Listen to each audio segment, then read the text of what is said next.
29일 대법원 전원합의체에서 파기환송된 이재용 삼성전자 부회장 사건의 재판부가 이명박 전 대통령 항소심 재판부로 배당됐습니다. 서울고법은 대법원에서 50억 원의 뇌물공여 혐의가 추가로 인정된 이재용 삼성전자 부회장의 파기환송심을 서울고법 형사 1부에 배당했다고 오늘 밝혔습니다. 오늘 밤과 내일은 전국이 흐리고 비가 오겠습니다. 기상청은 중부지방은 모레 낮까지, 남해안은 내일 오후까지 시간당 30에서 50mm의 집중호우가 오는 곳이 있겠다고 내다봤습니다. 서울의 지금 기온은 24.3도입니다. 아나운서 임수민이었습니다. KBS 1라디오 6시 뉴스를 마칩니다. 6시 5분입니다. KBS.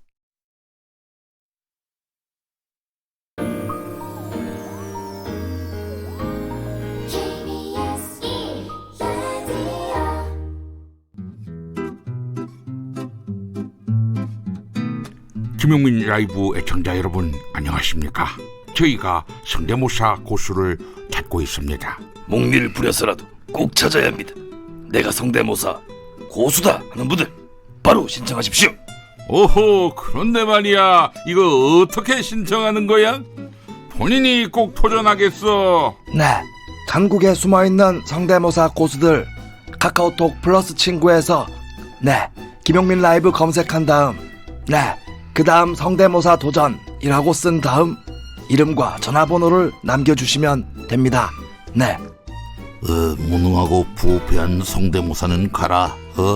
새롭고 참신한 성대모사 대환영. 추석 특집 성대모사의 숨은 고수를 찾아라. 찰스님도 도전하십니까? 아우, 실망입니다. 자, 좀 그만 좀 괴롭히십시오. DJ 펌디스 파리 지금 바로 신청 고고. 사실상 자세한 참여 방법은 김용민 라이브 홈페이지에서 확인하시기 바랍니다. 끝!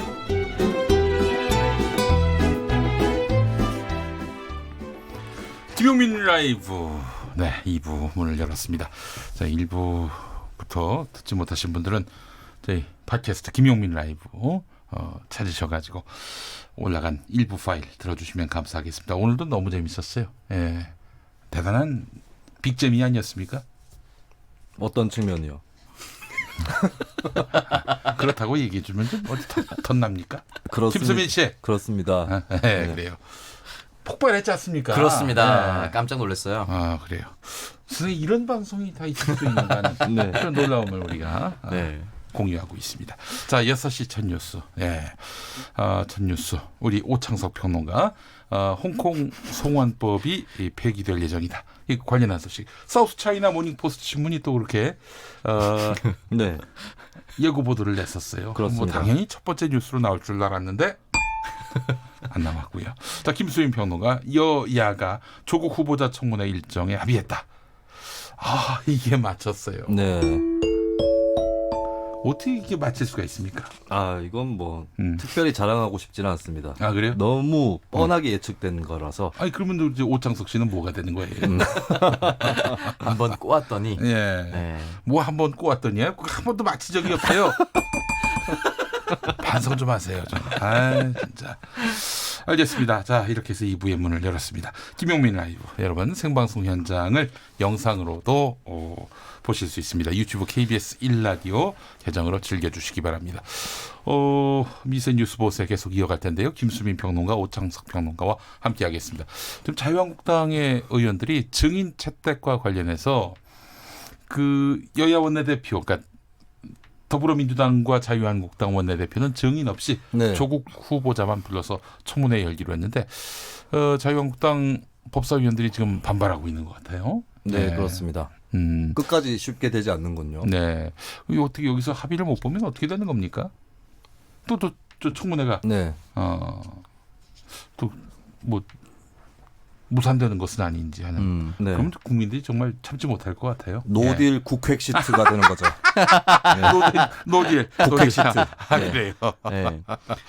그래요, 알겠습니다. 현재 아직 법사위에서는 지금 치열한 논전이 벌어지고 있다. 이런 내용인데 그 최이배 의원 오시겠어요 오늘? 오실까요? 예.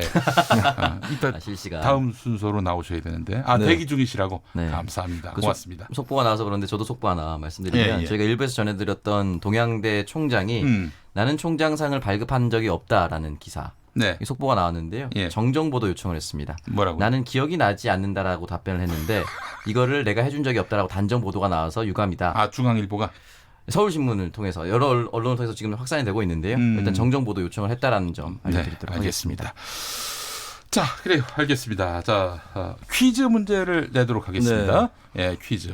예. 제가 내겠습니다. 네. 최근 이곳에서 범죄인 인도 법안, 즉 송환법을 반대하는 대규모 반대 시위가 일어났었습니다. 지난 6월부터 이어져 왔죠. 오늘 이곳의 행정장관이 송환법 공식 철회를 발표할 것으로 보인다는 보도가 나왔습니다. 네. 중국 대륙의 남동부에 있는 특별행정구고요. 아편 전쟁 이후 영국의 식민지가 됐다가 1997년 이후에 이곳의 주권이 중국으로 반환이 됐습니다. 이곳은 어디일까요? 아. 정답은 두 글자입니다. 네. 자, 뭐 다 아시죠? 예. 네, 제가 어릴 때 할매 귀신 1화로 어린이들을 공포에 떨게 만들었던. 예. 네, 그러나 그 할매 귀신과는 아무 관련이 없는 네, 우리의 이웃이죠. 아, 예, 알겠습니다. 자, 그래요. 지금 바로 연결하는 건가요? 최이배 의원? 네. 잠깐만 좀 기다리세요. 네, 최이배 의원 지금 그 일정이 바쁘시니까 좀 급하게 또 전화 연결을 좀 네. 해보고 또 우리 나머지 이야기 나누도록 하겠습니다. 자, 바른미래당 최이배 의원 나와 계시죠? 예, 안녕하세요. 제이베입니다. 아, 예. 지금 잠깐 쉬는 시간에 나오셨다고요? 예, 방금 정리를 했습니다. 네. 아니, 지금 왜 여야 사이에 또 논란이 벌어지고 있는 겁니까? 지금 원내대표가 청문회를 열기로는 했으나, 네네네. 더 이제 구체적인 사안인, 이제 증인 채택이나 자료 제출에 대해서는, 네. 결국은 간사들 간에 이제 또 합의를 할 수밖에 없는 상황이고요. 네. 특히나 지난번에 말씀 한번 드렸지만은, 그 증인 채택의 건에 대해서 민주당이 안건 조정 신청이라고 이제 해서 이걸 90일간 논의를 하겠다라는 걸 이제 신청을 한 바가 있습니다. 네. 예, 그때 그래서 지난 29일 날 이제 법사위가 파행이 됐었는데요.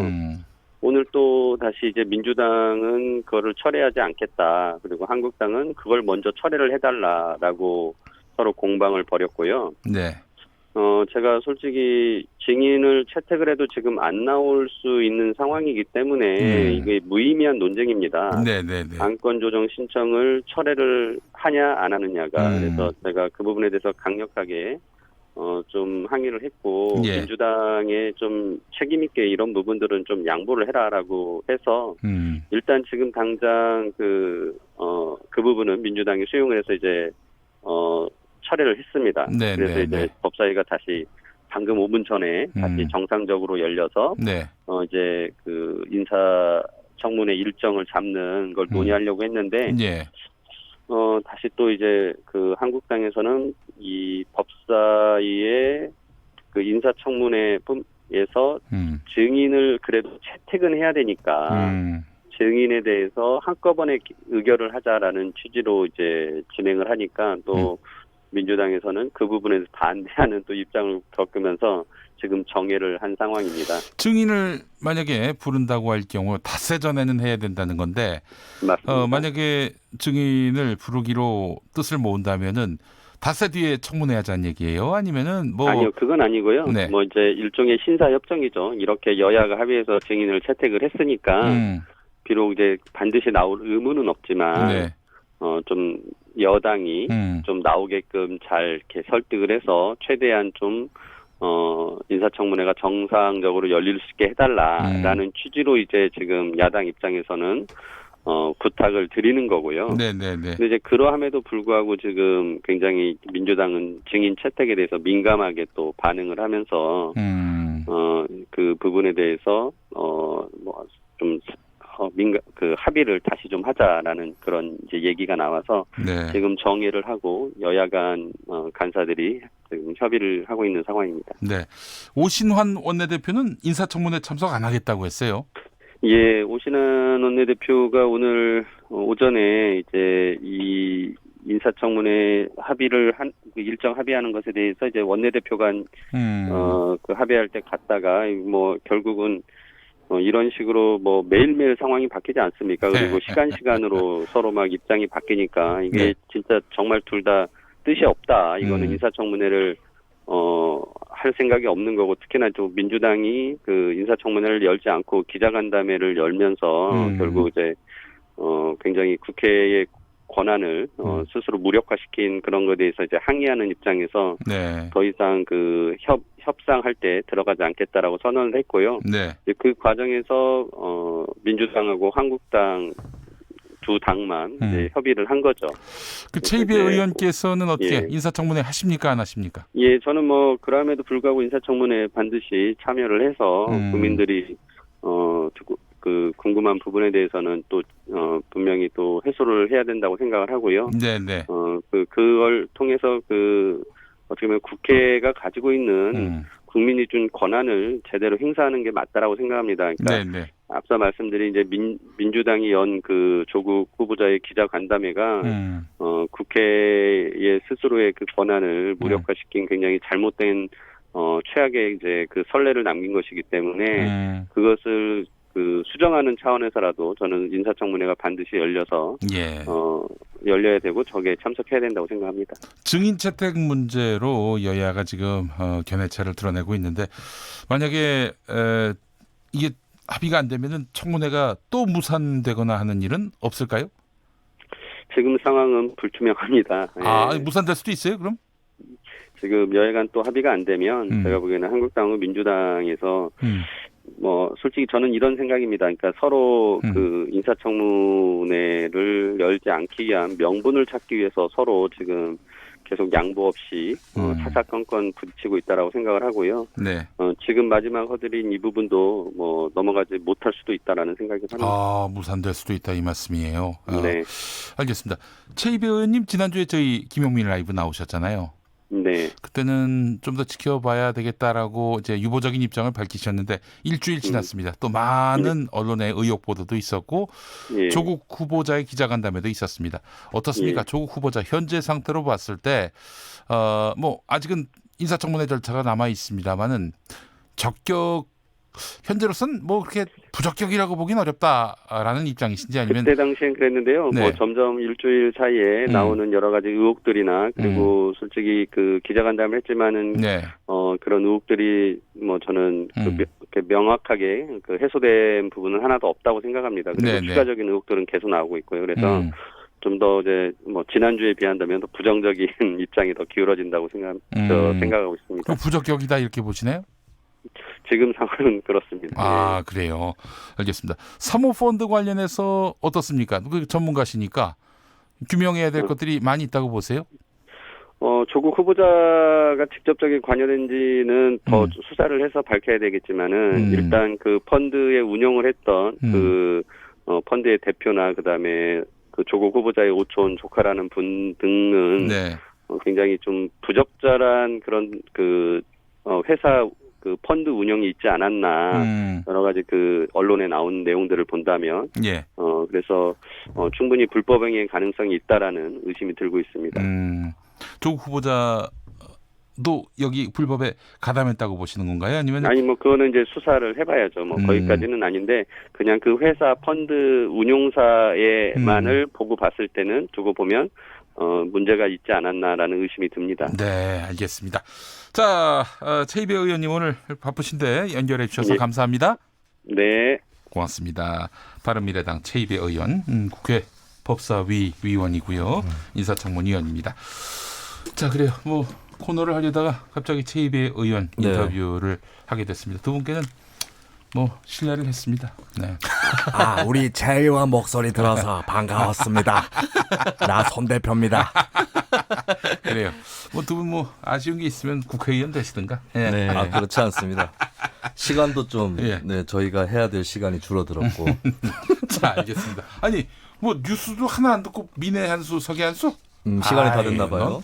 너무 심하다. 하나씩만 합시다. 자, 김수희 평론가부터. 네, 민해 한 수나요? 아니. 뉴스요? 소식 하나만 더 전해주세요. 네, 문재인 대통령이 미얀마 일정을 소화하고 있죠. 네네. 미얀마의 양고원에 도착을 해서 일정을 소화하고 있는데 한 미얀마 경제협력 산업단지 기공식 및 비즈니스 포럼에 참석을 했고요. 그에 이어서 아웅산 묘역 순국 사절 추모비, 그러니까 1983년 10월에 북한의 아웅산 테러 사건으로 현지에서 우리 국민들이 또 희생되지 않았습니까? 네. 이들을 추모하기 위해 만든 건립된 추모비를 방문을 하고 그에 이어서 미얀마의 독립 민주화 성지이자 불교 유적지인 쉐다곤 파고다를 시찰을 할 예정입니다. 예. 그리고 5일 마지막 순방국인 라오스로 문 대통령이 향하게 됩니다. 예, 알겠습니다. 자, 오창석 평론가. 네, 일단 조국 후보자에 대한 또 내용인데요. 조국 후보자의 딸이 받았던 서울대 장학금 논란에 일단은 관학회에서 밝힌 내용은 이 장학금은 특별하게 신청하지 않고 외부에서 선정해서 바로 주는 장학금이다라고 했습니다. 이른바 특지 장학금이라고 하는데요. 특별 지정 장학금이고 고 구평호의 LG 창업 고문이 이제 기부금으로 운영되는 장학금이라고 합니다. 네. 그리고 2월에 계약이 입학식이 이제 3월인데 2월에 지급된 점을 두고 네. 어떻게 입학하지도 않은 사람에게 줄 수 있느냐라는 질문에 대해서는 3월에 입학을 해야 되기 때문에 예. 입학 신청은 2월에 다 만료된다. 예. 역대 2월, 8월에 다 지급을 했었기 때문에 지급 시기도 문제가 없다라는 것을 직접 밝혔습니다. 네, 알겠습니다. 자, 민해 한수. 네. 엿을 보내주셨으니 수사로 합격하겠습니다. 네. 윤석열 검찰총장 네. 성대모사였습니다. 자, 서기 한수. 네, 또 증인 때문에 지금 또 논란이 있는데요. 증인 없이 안 된다는 것은 무능을 인증하는 것이다. 라고 남겨두고 싶습니다. 무능을 인정하는 것이다. 알겠습니다. 자, 미세 뉴스보스 오늘 함께해 주신 분은 김수민 시사평론가, 오창석 시사평론가 두 분이었습니다. 수고 많이 하셨습니다. 고맙습니다. 자, 라디오 정보센터 다녀오겠습니다. 정한나 씨가 준비했습니다. 조국 법무부 장관 후보자에 대한 국회 인사청문회가 모레 열립니다. 더불어민주당 이인영 원내대표는 쟁점이 돼왔던 조 후보자 가족의 증인 출석 문제에 대해서는 부르지 않는 것으로 정리된 것이고 법적으로 부를 수 있는 시간도 지났다며 한국당도 증인 없는 청문회를 감수하겠다는 것이기 때문에 원칙은 지켰다고 생각한다고 말했습니다. 여야가 조국 법무부 장관 후보자의 인사청문회를 오는 6일 개최하기로 합의하자 조 후보자가 인사청문회에서 소상히 밝히겠다고 입장을 밝혔습니다. 여야가 조국 법무장관 후보자 인사청문회 개최에 합의한 것에 대해 청와대는 늦었지만 다행이라며 그동안 제기된 의혹은 물론 기자간담회 이후 새로 제기된 의혹까지 말끔히 해명할 것으로 기대한다고 밝혔습니다. 바른미래당 오신환 원내대표가 더불어민주당과 자유한국당이 조국 법무부 장관 후보자 인사청문회 개최에 합의한 데 반발해 인사청문회와 국회 법제사법위원회 회의 불참 의사를 밝혔습니다.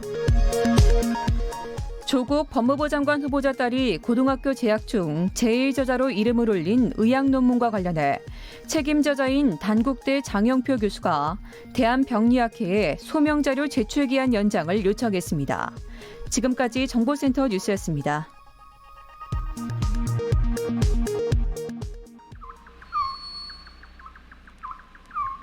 김용민 라이브 오디오 파노라마. 영어 작문, 영어 독해 평가는 상당히 하위 등급입니다. 구체적인 등급으로 하면 대부분 다 6등급, 7등급, 8등급 다 이해합니다. 유일하게 영어 회화는 4등급을 받은 적이 2번 있고 조국 법무부 장관 후보자 딸의 영어 실력이 형편없었다고 말하는 주광덕 자유한국당 의원. 지난 2일 조국 후보자가 했던 이 발언을 뒤집기 위해 꺼냈던 말. 저희 아이가 영어가 조금 잘하는 편입니다. 그렇다면 주광덕 의원 말이 맞는 것일까? 입시 전문가 김호창 씨는 다른 입장. TBS 김어준의 뉴스공장 인터뷰. 학생들의 실력이 아주 우수해요. 네. 그러면 애들이 전부 다 만점을 받아요. 예를 들어서 그렇게 되면 한 개 틀린 애가 5등급이 될 수도 있고 6등급이 될 수도 있습니다. 국어는 잘했는데 수학에 한 문제 틀렸더니 순위가 저 밑으로 떨어져서 5등급이 돼버려서 실제로 그 당시에 그 고대 세계선도 인재 전형에 고대 경영학과에 들어간 학생의 데이터가 제가 있어서 봤는데 이 친구가 전체 4.7등급이에요. 이 친구 과목을 보니까 실제로 7등급짜리가 한 3과목 정도가 나와 있어요. 그렇다면 주광덕 의원은 어떻게 조국 후보자 딸의 성적을 입수했을까? 주 의원은 국회 예결특위 전체회의와 기자간담회에서 공익제보를 받았다며 하지만 성적표가 포함된 학교생활기록부는 본인 동의가 없으면 구할 수 없기 때문에 법적으로 문제가 있어 보이는데 서울시교육청도 정보 유출이 사실이면 심각한 문제라며 진상조사를 시작했습니다. 그렇지 않아도 조국 후보자의 딸이 고교 생활기록부 등 자신의 개인정보를 유포한 사람을 처벌해달라고 경찰에 고소장을 제출했습니다.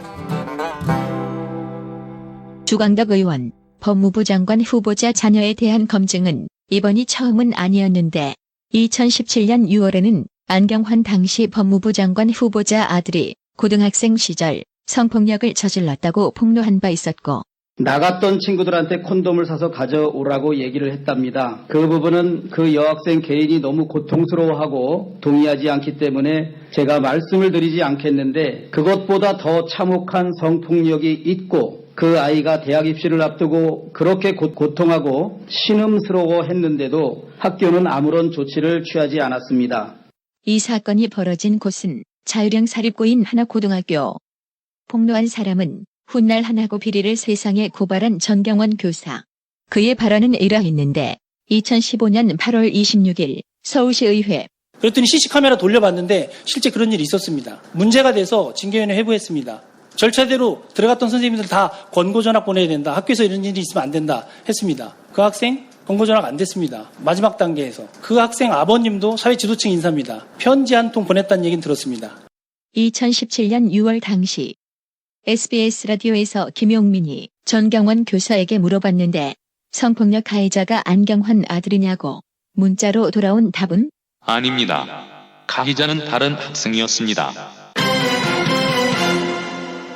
안경환 서울대 명예교수의 아들이 고교 재학 시절 성폭력을 저질렀다는 의혹을 제기한 자유한국당 주광덕 의원 등에게 손해배상을 하라는 1심 판결이 나왔습니다. 기초적인 사실관계마저 틀렸던 주광덕 의원. 그의 전직은 검사. 한편 입시 전문가 김호창 씨. 공익적이면 아무거나 다 까도 되나고 묻는데 다시 김어준의 뉴스공장 인터뷰. 국회의원들이 열심히 일하는가 안 하는가를 감시하고 그 결과를 이야기하는 건 공익이에요. 그죠? 그러면 제가 보기엔 그 의원 집에 CCTV를 설치해야 돼요. 그죠? 그래서 24시간 감시를 하고 그리고 나서 그 사람이 밤에 뭘 하는가 이런 거 보고 이런 것까지 이야기하면 그분은 아마 바로 그날 국회의원을 그만두고 이민을 가실 겁니다.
너에게 자꾸 돌아가 왜 그런지 몰라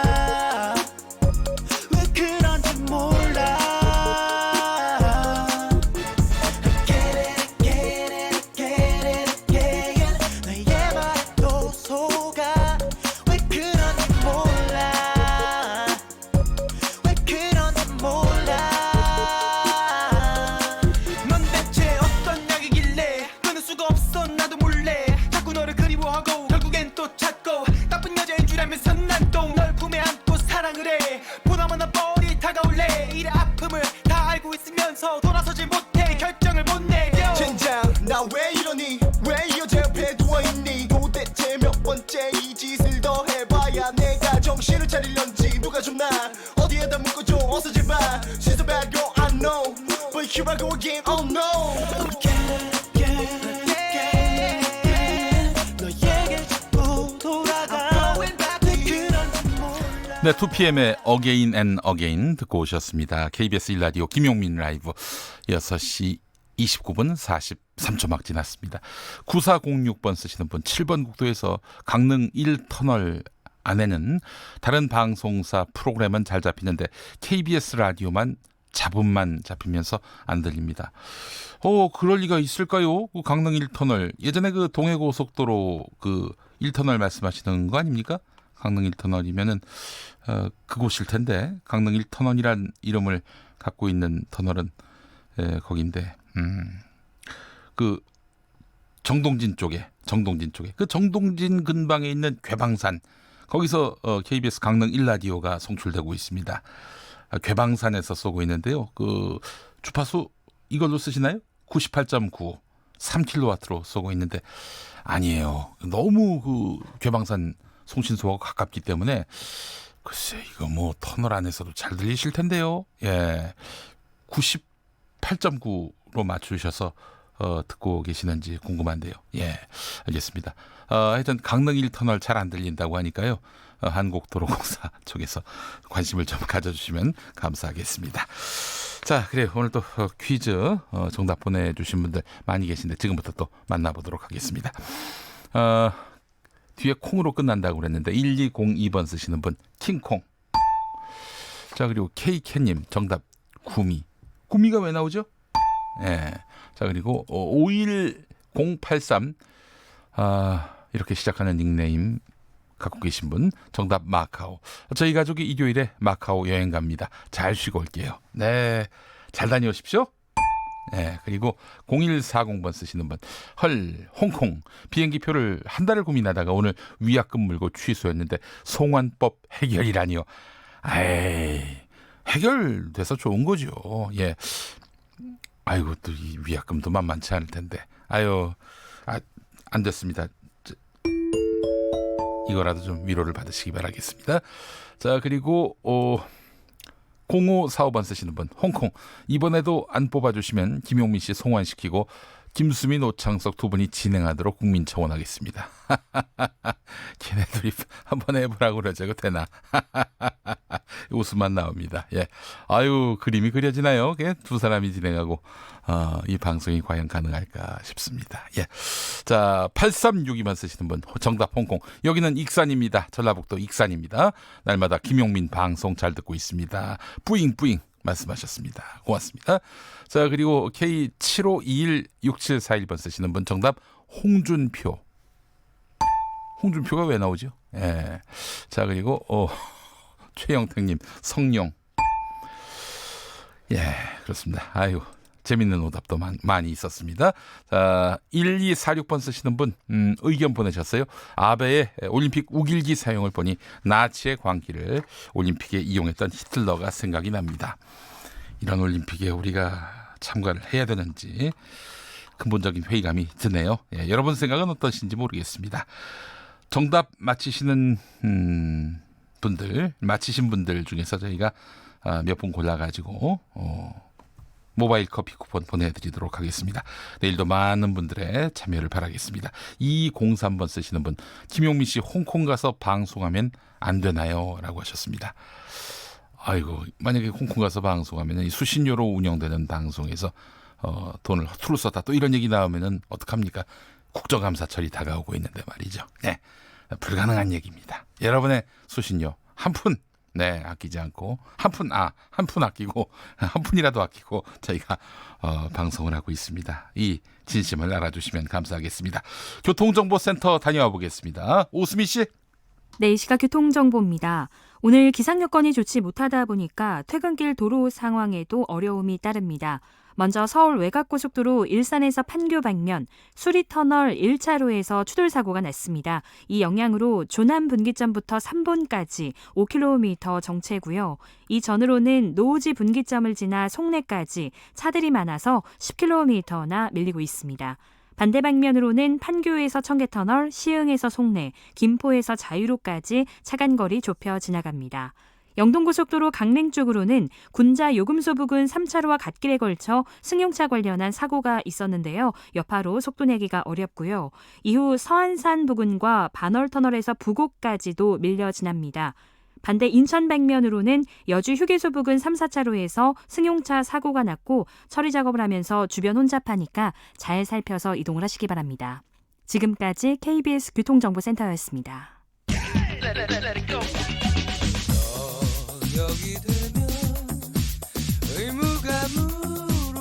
김용민 라이브를 듣고 계시죠? 처음에 만난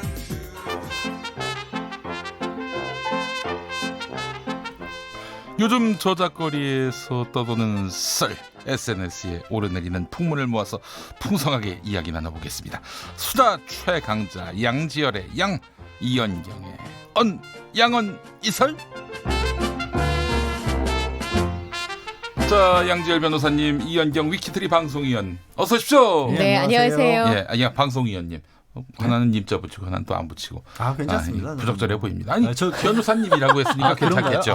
방송위원 소리 듣는 사람은 얼마나 그러하겠어요. 이 스튜디오에 제가 제일 어리니까요. 그러네요, 보니까. 네, 전 받아들일 수 있습니다. 알겠습니다. 얼마나 젊으신지. 한 살. 원래 하루빛이 무서운 거예요. 그렇습니다. 네. 예. 우리 이연경 방송위원이 저보다 1년 젊으세요. 많이 어리시네요. 네. 우리 양지열 옹은 상당한. 저는 이제 뭐 연세 이런 급이죠. 이제. 연세급으로. 알겠습니다. 자, 오늘 오후에 극적으로 이제 조국 후보자 인사청문회가 합의가 됐습니다. 뭐 이런 경우가 다 있었나 싶은 생각이 들 정도입니다. 진짜.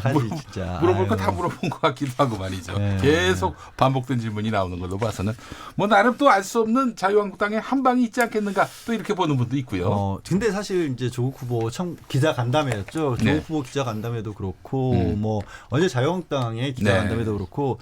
굉장히 여러 가지 말들이 많은데 저는 근본적으로 그럴 수밖에 없는 구조였다. 왜냐하면 그냥 뭐 입시와 관련된 부분 얘기를 하면 우리가 뭐 의학 논문이 어떻게 됐느니 또 어떤 행사에 참가하는 이런 얘기가 나오는데 뭐 장학금이 어쩌니 이런 얘기가 나오는데 그러면 그 일을 벌인 사람은 누군가요? 행동을 하는 당사자, 주체는 해당 학교의 교수분들이잖아요.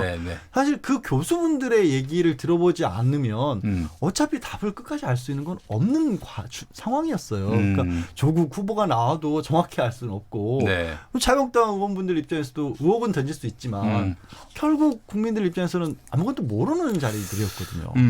이게 목적이 진상규명인지 아니면 뭐 조국 후보자의 낭만지 불분명해 보이기도 하고. 불분명하세요, 그게?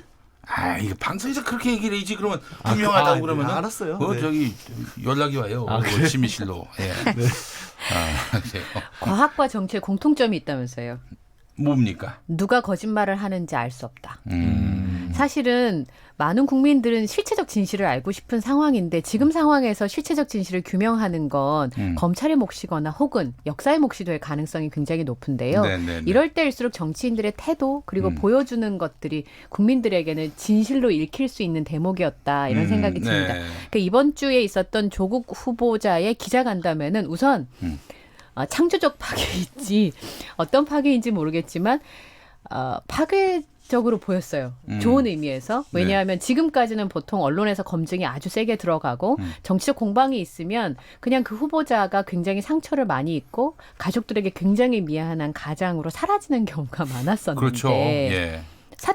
사퇴를 해도 그걸 해명할 기회가 전혀 없잖아요. 그랬는데 어쨌든 청문회가 열리지 않는 상황에서 후보자가 청해서 기자간담회를 열고 그다음에 거의 끝장 토론처럼 그냥 물어본 대로 무한정으로 이렇게 질문하고 답할 수 있는 기회를 사실 대한민국 유권자들은 본 게 처음이었다는 점에서 굉장히 좀 좋았다는 생각이 저는 들고요. 그런 면은요. 그리고 또 하나는 저는 이제 방송한 지 한 20년쯤 됐는데 물론 기자 생활은 제가 짧게 했지만 취재를 하다 보면 그냥 업이잖아요. 그러다 보면 하나를 건지기 위해서 좀 무리하다. 또 이렇게 하면 안 된다는 걸 알면서도 할 때가 있었어요. 무리를 넘어서 무례. 그런데 한 딸아이의 아빠인 조국 후보자가 딸한테 매일 전화를 받는다. 그 말을 제가 딱 꽂히는 거예요. 예. 그러니까 딸한테 그런 전화를 계속 받아야 되는 지금 상황과 밤 10시가 넘어서 남자 기자들이 문을 두드리고 열어달라고 한다. 이런 부분들에 있어서는 지금까지는 중요하지만 간과되었던 언론의 취재 관행이나 아니면 후보자 검증할 때 있었던 무리한 선 그것에 대해서 돌아볼 수 있는 기회가 됐다는 점에서는 좋은 영향력을 주지 않았나 싶습니다. 알겠습니다. 그 양재열 변호사님 갑자기 검찰이 참전을 했습니다. 네. 이거 어떻게 보셨어요?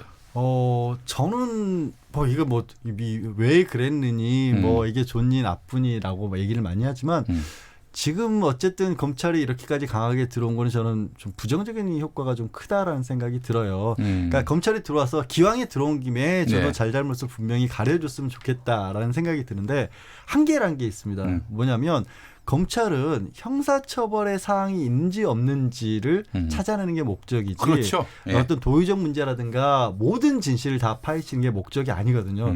근데 우리 사회에 안 좋은 이 분야만 그런 게 아니라 여러 가지 면에서 막 싸우다가 서로 어떤 토론이나 뭘 통해서 답을 찾아내는 게 아니라 결국 검찰이나 법원으로 들고 가서 거기서 유무죄 판단이 나오면 그걸 가지고 마치 답이 내려진 듯한 그런 어떤 좀 부정적인 저는 어떤 사회 풍토가 있고 답이 안 내려지는 경우도 있습니다. 답이 안 내려지는 경우도 있죠. 왜냐하면 여기서 막연하게 수사가 끝났을 경우도 있고 그러면 이제 지지하고 반대하는 쪽에서는 야 이거 수사가 잘못됐다, 특검 가야 된다, 이런 얘기도 또 나올 수밖에 없고. 지금도 약간 그런 얘기가 있잖아요. 그리고 이제 다른 것보다 저는 이 상황 자체가 명확하게 문제될 만한 소지가 드러나 있었을 때 검찰에 들어간 건 아니잖아요. 지금 일부에 있어서는 야 이런 거 정도를 가지고 검찰 특수부까지 들어와야 돼? 라는 그런 것도 있는데 정치권에서 뭔가를 해결을 못했을 때 이렇게 검찰이 쑥 들어오는 어떤 잘못된 관행이 생길까 봐 사실 그럼 청문회 뭐하라고 언론은 뭐하러 있고 이러겠습니까? 이제 사실은 검찰 입장에서도 법무부 장관 되면은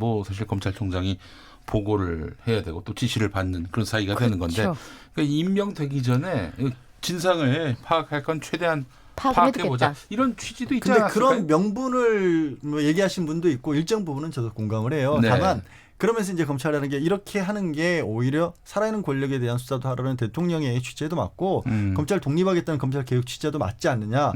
그러면 법무부 장관 된 뒤에는 왜 그걸 못하나요? 마찬가지거든요. 그건 어차피. 그리고 수사가 지금 아무리 속도를 내도 가장 단순한 수사라고 해도 임명이 되거나 청문회 이전에 끝낼 수 있는 수사는 결코 아니에요. 검찰 수사는. 그러니까 장기화될 수밖에 어느 정도. 모르는데 법무부 장관이 돼도 계속 수사를 할 수 있습니까? 법무부 장관 스스로 조국 후보 스스로도 그렇게 얘기했잖아요. 이 수사 관련한 보고는 일절 받지 않겠다. 이어지고 있으면. 그리고 그거를 기대할 수도 있는 거죠. 분명히. 근데 이제 제가 보기에는 조금 아쉬워요. 그런 부분들이. 알겠습니다. 정치권에서 먼저 검증을 하고 그다음에 이게 뭔가 비위 사실이 드러나면 책임을 물을 상황이 됐다. 그랬을 때 고소 고발된 것에 입각해서 수사를 하면 되는 건데. 사실 정치권이 이건 가지도 불을 붙인 거예요. 계속 하면 자기들이 해결을 못하니까 고소고발 설화하다 보니까 빌미를 준 거죠. 어찌 보면. 근데 검찰이 중립을 유지하려고 해도 양쪽 정치권에서 나오는 말들 때문에 또 일반 국민들은 여러 가지 추정을 해보게 되는 거예요. 오늘만 해도 홍준표 전 대표가 우리가 지켜볼 건 윤석열 검찰총장밖에 없다. 이런 얘기를 해가지고. 요즘 그분 전 당적이 헷갈려요. 한 달 전만 해도 말이죠. 이건 진짜 야당의 공적, 여당에게는 히로인이었는데 말이죠. 어떻게 이렇게 갑자기 대반전이 이루어졌는지. 신문들 반응은 굉장히 부정적입니다. 조국 후보자 기자간담회에 대해서 말이죠. 그렇죠. 그러니까 내용들을 보면 없었다, 몰랐다. 조국의 해명회였다. 혹은 조국 후보자가 해명할 수 있게 판을 깔아줬다라든지 모르겠다는 말만 반복했다. 몇 번을 했는지 어떤 단어를 가장 많이 말했는지 질문은 펀드에 관한 질문이 많았는데 대답은 논문에 관련된 질문만 몇 회를 했다. 이렇게까지 분석을 했었는데요. 근데 사실은 그 사건이 발생을 했을 때 정황이 이해가 안 되는 부분들이 있었거든요. 예를 들어 웅동학원의 경우에는 저게 왜 보도가 되지? 한 사람의 국민으로 잘 몰랐는데 조국 후보자가 기자간담회를 통해서 그 웅동학원을 인수하게 된 경위부터 이렇게 설명을 한 측면에 있어서는 이해가 됐습니다만 조국 후보자가 이 숫자라든지 본인이 약하다고 얘기를 하면서 속 시원하게 얘기 못 해준 측면들이 있고 또 수사가 진행 중인 상황이라 말씀드릴 수 없다. 조국 후보자 입장에서는 그렇게밖에 말할 수 없었겠지만 국민들의 입장에서는 그런 부분들에 있어서는 좀 의혹 그대로 남은 부분들이 좀 있어서 청문회를 통해서 그런 부분들이 좀 밝혀졌으면 하는 부분들이 있고요. 또 기자들 입장에서는 지금 기자들이 너무 많이 비판을 받고 있는 상황이어가지고. 알겠습니다. 근데 몰랐다라는 얘기가 되게 많이 나오는 건 사실이에요. 근데 생각해보면 주로 어떤 영역에서 나왔냐면 아까 말씀드린 것처럼 교수가 왜 그렇게 의학 논문을 쓰게 제일저자했었냐? 나는 잘 모른다. 그런데 그런 얘기들에서 주로 몰랐고 그건 본인이 당사자가 아니니까 몰랐다는 얘기가 나올 수밖에 없고 그다음에 조국 후보자가 한 해명들은 언론에서 나왔던 인터뷰 같은 것을 인용을 해서 얘기를 했어요. 그 얘기는 뭐냐면 거꾸로 아니 언론에서도 이런 부분들은 알고 있을 텐데 왜 이 부분은 더 들여다보질 않고 더 캐묻질 않고 왜 나한테 와서 묻냐라는 얘기였고 오늘 또 조국 후보자의 딸하고 조국 후보자 딸이 그 대입을 준비하면서 다녔던 입시학원의 컨설턴트 분하고 주고받은 문자 메시지가 좀 공개가 됐죠. 공개가 됐어요. 근데 내용을 보면 그 선생님이란 분이 학원 선생님이란 분이 모든 언론에 그러니까 조국 후보자 딸의 아버지 어머니가 왜 이렇게 안 오시는지 모르냐고 할 만큼 정말 무관심한 분이었다는 얘기를 했는데 어느 언론도 그 얘기는 써주질 않았다. 이런 얘기들도 또 나오니까 이게 기자들이 과연 정말 이렇게 밸런스 균형을 맞춰서 있는 그대로 보도한 거냐 의혹 쪽에 중심을 맞춘 거냐 이런 생각을 하는 거죠. 변호사님은 또 중앙일간지 기자를 하셨고요. 지금 언론이 거의 한 목소리로 이 조국 후보자를 맹비난을 하고 있는 상황인데 이게 무슨 메시지가 있는 겁니까? 아유 그만두시지 뭐 계속 하시려고 그러시나? 메시지라기보다 뭐 이런 메시지인가요? 어떤 거예요? 조국 후보자처럼 이렇게 뉴스의 중심에 선 인물이 서게 되고 어느 한쪽에서 뭔가 좀 커다란 이슈가 될 만한 걸 터뜨리게 되면 기자들로서는 이렇게 쫓기는 심정이 됩니다. 그리고 뭐라도 해야 되는 뭐라도 해야 되죠. 된다. 그리고 그래서 여기저기서 이제 뭐 위에서도 그런 요구들을 할 수도 있고 그리고 일단 초점이 한쪽에 맞춰지다 보면 다른 쪽을 전체적으로 볼 만한 여력이 없는 것 같은데 그게 이제 이번 사안만 그런 건 아니고 한국 언론이 그런 어떤 성향 같은 것들이 좀 있어요. 근데 그게 좀 저는 많이 아쉽다라는 거죠. 그러니까 아까 말씀드린 것처럼 장학금 준 교수님이 정말 그렇게 한 명만 해명을 하면 그 얘기로 그칠 게 아니라 조금 더 기자가 좀 찾아볼 수도 있는데 여러 사람을 취재를 해서 맞춰봐야죠, 사실은. 근데 딱 그걸 조국 후보에게 물어봐 놓고 조국 후보가 모른다고 하니까 왜 모른다고 하냐고 조국 후보를 또 비난하면 이건 좀 부족한 게 아닌가 하는 생각이 드는 거예요. 알겠습니다. 이현경 의원 이번에 그 기자간담회 보셨을 거 아니에요? 네. 20년 전부터 언론 활동하셨다고 그러니까 전 보기만 했습니다. 12살 때부터 하신 거네요. 그러니까. 네. 물 뿜을 뻔했잖아요. 뭐 물을까지 뿜어요. 자, 우리 이제 이현경 의원 보시기에 간담회 이후에 뭐 SNS나 뭐 여러 커뮤니티 게시판 보니까 언론인들에 대한 실망 여론이 상당하더라고요. 실시간으로 저는 유튜브로 생중계를 봤었는데 제가 플랫폼을 옮겨 다니면서 봤어요. 혹시나 그 유튜브 그 이제 중계하는 채널이 특정 성향을 가지고 있어서 그런 분들만 모일 수도 있잖아요. 그래서 약간 보수적 성향, 진보적 성향 이렇게 2시간씩 끊어가면서 제가 봤거든요. 근데 댓글 4개 중에 제 느낌으로는 제가 봤을 때로는 한 2개 정도, 4개의 2개 정도는 기자들의 수준을 비난하는 질문들이 굉장히 많았었어요.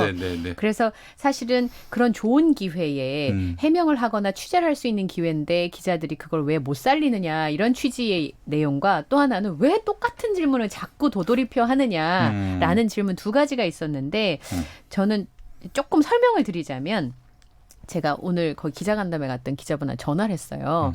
우선 첫 번째 거기 더불어민주당 출입하는 기자들만 갔다는데 그렇습니까? 그랬더니 그건 아니래요. 그러니까 그 더불어민주당 출입 등록된 회사에 한 회사에 한 명만 들어온. 근데 사람을 바꿔서 들어올 수 있다고 합니다. 근데 제가 그날 본 기자들 몇 면을 보니까 이제 기자 생활한 지 한 5년 미만에 말하자면 출입하는 젊은 기자들이 많이 들어왔더라고요. 게다가 사실은 법무부 장관 검증과 관련돼서는 법조 기자들이 주로 취재를 하니까 그 실체적 진실이나 취재 내용을 자세하게 인지하고 못하고 있었다는 생각이 좀 들었고요. 또 하나는 그 시간이 굉장히 오랫동안 진행이 됐으니까 뭐 데스크나 전략적으로 움직이시는 분들이 요즘 카톡이랑 다 되잖아요. 그렇게 하면서 사실은 질문들을 좀 더 밀도 있게 할 수 있었는데 그런 부분에 좀 아쉬움이 있었다라는 생각이 좀 듭니다. 알겠습니다.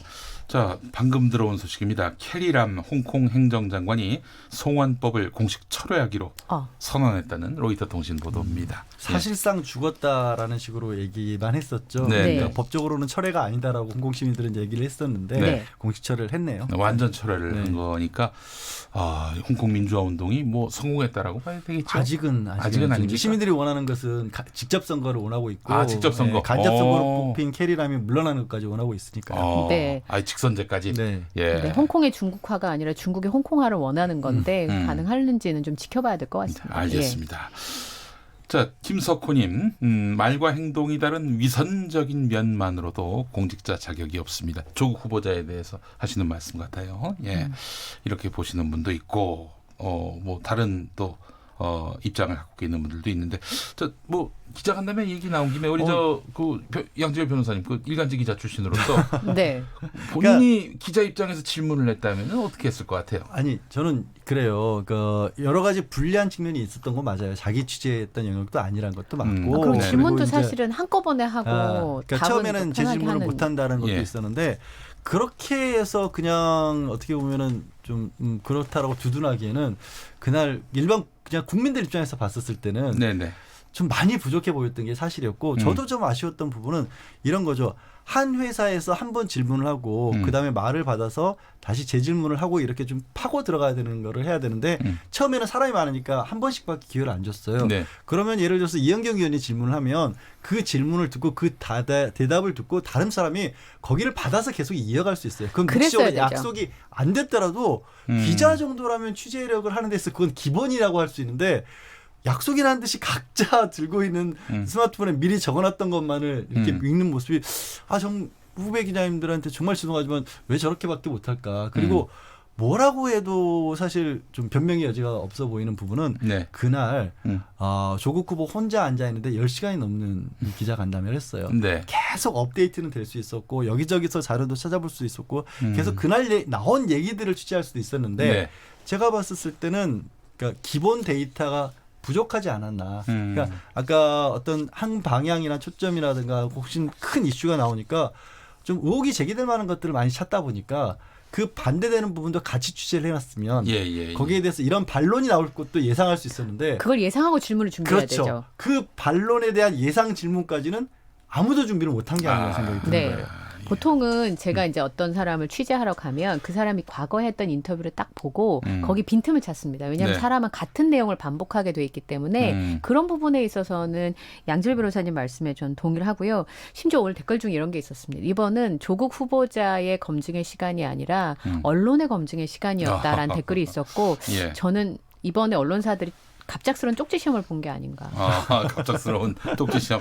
교수님이 들어오자마자 오늘 시험 갑자기 시험 보는 거예요. 퀴즈를 그러면 평소 실력이 하겠다. 드러나잖아요. 그런 부분에 있어서 국민들이 아쉬움을 표하고 있습니다. 필명 자체가 조국수호예요. 조국수호님 적어놓은 게 아니라 데스크가 보내준 문자 질문 아니었습니까? 이렇게. 그럼 데스크가 아까 제가 얘기한 데스크가 좀 수정을 해서 보내줘야지. 아니 본인이 생중계로 되고 본인이 있는데. 와가지고 직접 질문을 하던가. 생중계가 되고 있는데. 그래요, 알겠습니다. 한국당 반박 그 간담회가 어제 또 있었습니다. 근데 뭐 1시간 반 지나니까 중계하는 방송이 없을 정도로 무관심 속에서 끝나버리고 말았는데 주광덕 의원이 제기한 의혹 말하자면은 조국 후보자 딸의 영어 실력은 형편없다. 그 얘기를 하고 싶었는데 또 그 한영외고 출신들은 아니 한영외고에서 그 정도 등급 받은 거면은 잘 받은 거지. 잘 받은 겁니다. 영어 못하는 게 아니에요. 라고 또 이렇게 반박을 했단 말이죠. 그러니까 조국 후보자 따님과 비슷한 나이에 있는 분한테 제가 물어봤어요. 한영외고에서 그 등급이 그 정도면은 어느 정도인 거냐. 이제 그 시대를 살았던 사람만 아는 거잖아요. 그랬더니 1, 2점으로 등급이 갈릴 수 있답니다. 100점을 많이 맞으니까. 그렇죠. 너무 실력들이 이제 비등비등하니까. 그리고 오늘 커뮤니티에는요. 그 당시에 외고 특목고 출신들이 자신이 받았던 그 내용을 설명하는 것들이 카페에 엄청 많이 올라왔어요. 그래요. 그러니까 저는 이것도 마찬가지예요. 조광덕 의원도 뭔가 문제 제기를 그러니까 조국 후보와 관련된 사안들 중에 의외로 이런 종류의 것들이 좀 많이 있다라는 느낌이 생각을 했어요. 저는 딱 하나만 듣고 보면 진짜 이상한데? 근데 종합적으로 전체 그림 속에서 놓고 보면 그게 하나도 이상할 게 없는 것들도 있다 분명히. 이게 대표적으로 그래요. 저 이 뉴스 주광덕 의원이 딱 발표하자마자 한영예고 당시 그 대학 진학 그 성적 이런 거 이제 구글 한번 쳐보니까 바로 나오더라고요. 저 등급이면 그러니까 쉽게 말해서 한 180명 정도가 서울에 내돌아가는 대학을 다 가더라고요. 갈 수 있는. 놀랐어요, 사실. 저도 그 정도인지 몰랐는데. 네. 씁쓸한 단면이기도 하면서. 저도 뭐 4등급인가 받았던 걸로 기억이 나요. 제 스스로도. 네. 근데 왜 무관심 속에 그 기자간담회가 묻혔을까? 사실은 그 조국 후보자를 지지하지 않는 분도 우리나라에 지금 여론조사를 보면 반 정도 된단 말이에요. 장관 임명에 반대하시는 분들도 그 측면을 봤을 때 우선 허를 찔렸으면 그 다음에 대응 카드도 맞받아칠 수 있었어야 되는데 저는 정치적 상상력이 좀 부재한 게 아닌가 싶었습니다. 우선 앉아 계신 분들의 면면이 조국 후보자의 국민들이 안타까워하고 분노하는 측면이 뭐냐면 엘리트로서 가진 자로서 기득권을 누렸다, 특혜를 누렸다 이 부분이잖아요. 그런데 어제 나와서 그 기자간담회 문제점을 지적하셨던 분들이 판사, 교수 혹은 사학재단을 집안으로 가지고 계신 분들 이런 분들이 앉아서 그 부분을 얘기하면 내용도 물론 중요하지만 어떤 사람이 화자인가도 그 컨텐츠를 사람들이 수용할 수 있는데 중요한 이슈가 되는 거거든요. 네. 그런 측면에 있어서 오히려 초선에 혹은 지금 분노하고 있는 청년들의 눈높이에 맞춰서 얘기해 줄 수 있는 사람으로 혹시 절반 정도라도 구성을 했더라면 오히려 더 주목받지 않았을까, 국민들의 공감을 살지 않았을까라는 생각을 좀 해봤습니다. 네, 그 생활기록부를 그 누가 공개했느냐? 공익제보자가 있었다죠. 공익제보자를 얘기하는데 주광덕 의원은. 네. 그럼 이제 공익제보라고 붙인 거죠, 본인이. 둘이에요. 검찰 아니면은 본인인데. 네. 그래도 본인이 주광덕 의원에게 뭐 갖다 줬을 리는 만무할 것이고.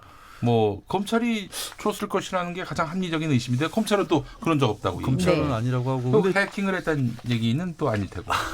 모르죠. 어떤 그러니까 명백한 불법입니다. 사실. 왜 굳이 주광덕 의원이 공익제보라는 얘기를 붙였겠어요. 불법이기 때문에 면책할 수 있다. 공익제보면은 면책이 됩니까? 사실 법적으로 면책이 된다는 거 아니고 조금 더 이제 그런 부분들 국민 감정에 호소하는 측면도 있는 거고. 그보다 이제 주광덕 의원은 아마 기자간담회 국회 장소였었고 국회 청문회를 대신한 거기 때문에 국회의원으로서 발언이었다, 면책특권 이런 걸 얘기를 하실 수 있어서 본인은 그렇게 어떻게 보면은 뭐 빠져나갈 수 있어요. 안 받지만 그 준 사람은 분명히 형사처벌 대상이거든요. 네. 그건 누가 줬을까요? 그걸 어떻게 알겠습니까? 검찰 수사는 받게 하겠죠. 경찰에 이제 조국 후보자의 딸이 직접 경찰서에 고소를 했고 그 부분은 수사를 하겠죠. 네, 알겠습니다. 자, 양지열 변호사님, 이현경 방송위원 두 분 수고하셨습니다. 고맙습니다. 네, 고맙습니다. 네, 김용민 라이브 오늘 순서 마무리하겠습니다. 저는 내일 오후 5시 5분에 돌아옵니다. 좋은 저녁 보내십시오.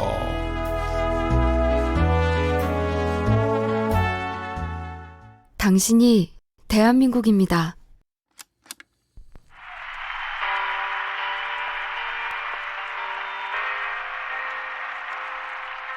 안녕하세요. 저는 검은고 연주자 황진아입니다. 일단 저에게 검은고는 제 목소리랑 좀 비슷해요. 제가 이제 목소리가 높지 않고 낮은 편인데 그래서 처음에 검은고에 많이 끌렸거든요. 그 주파수가 저랑 맞는 것 같아서. 근데 지금은 사실 하면 할수록 더 어려워지는? 근데 그럼에도 검은고가 매력적이라고 생각하는 건 되게 소리가 솔직해요. 그러니까 꾸밈이 없고 지금 내가 생각하는 것 아니면 느끼는 것이 나도 놀랄 만큼 솔직하게 표현되는 악기이거든요. 제 음악을 들으시는 분들이